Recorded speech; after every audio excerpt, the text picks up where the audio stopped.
So there's two different types of tax lien auctions that we have here in New Jersey. The basic one that happens every year with every municipality is in December. So simple explanation of it is you own a property and you fall behind in your property taxes.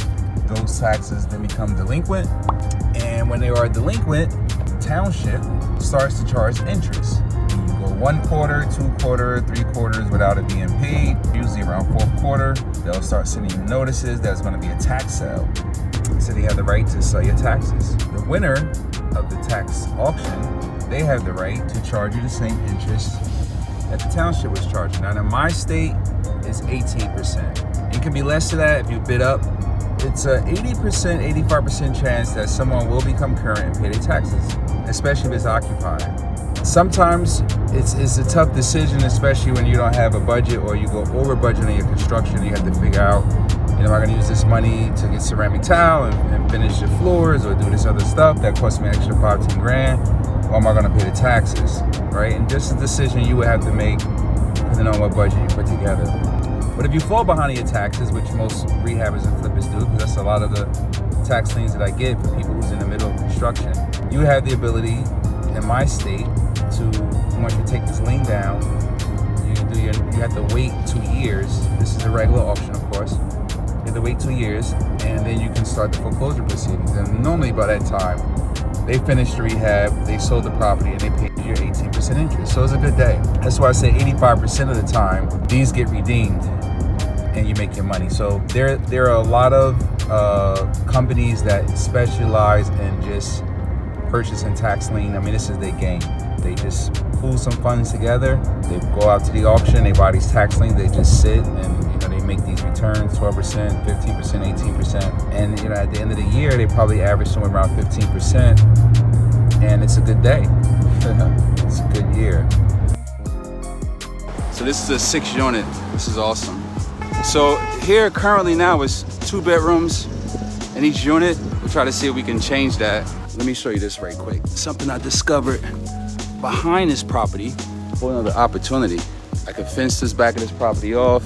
My landscaper will be here, so I'm gonna come back to this. This is gonna be a to be continue, because there's another entrance. I'm not gonna walk through that now, but there's another entrance to get here from the other street behind. I found out years ago, this used to be a service station for the city vehicles, where they had like minor repairs and stuff done.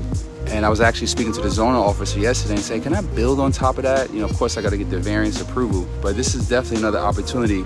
My plan is to fence this off by where this wall is at and cut that off the current property line and get another piece of property out of that.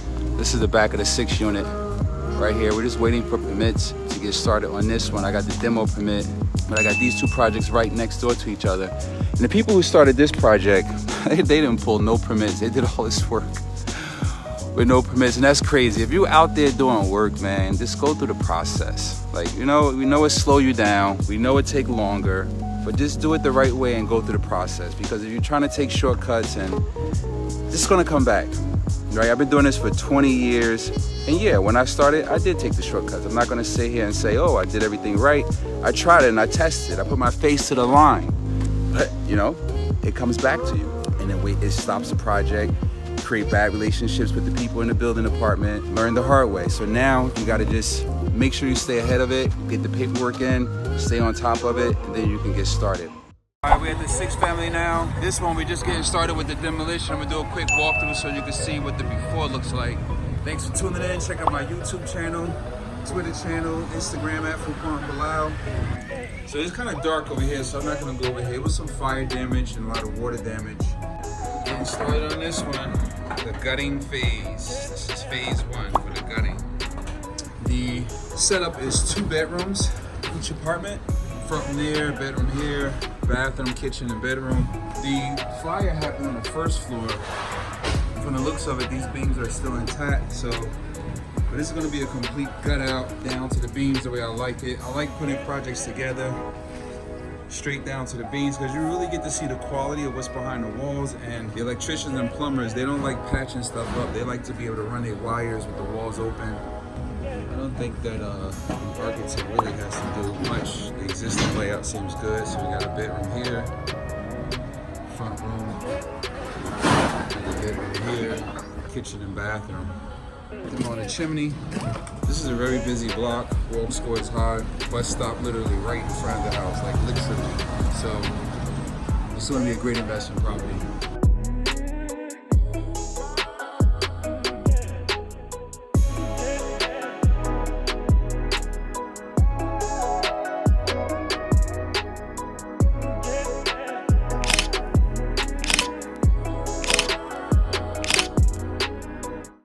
Trying to get this one done.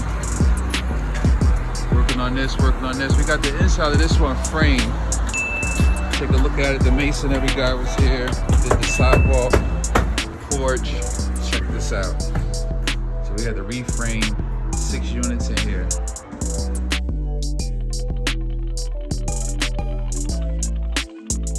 And these are all 2 bedrooms, by the way. 2 bedrooms. You put in new stairs here.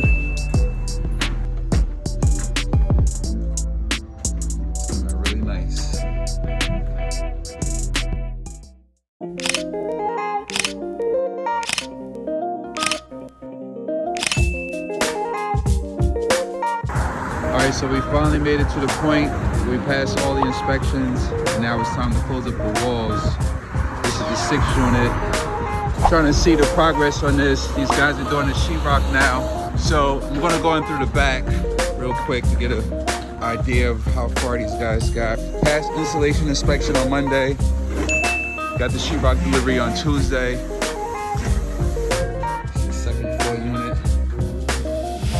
Looking good, looking good. Guys are rocking and rolling. It's the bathroom. It's another unit over here. Wow, these guys are moving out from Tuesday. Not bad, not bad.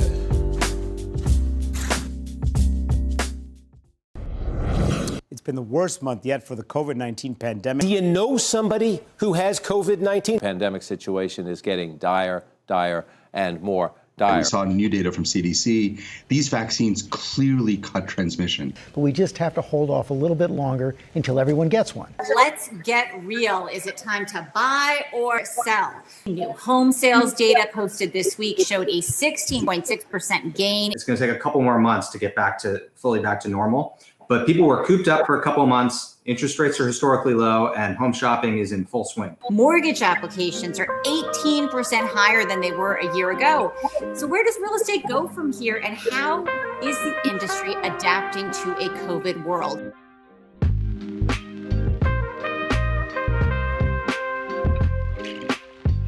Oh man, things got real slow, real quick. This is a COVID-19 era. It's crazy out here. Everything's shut down, closed, but we're still going.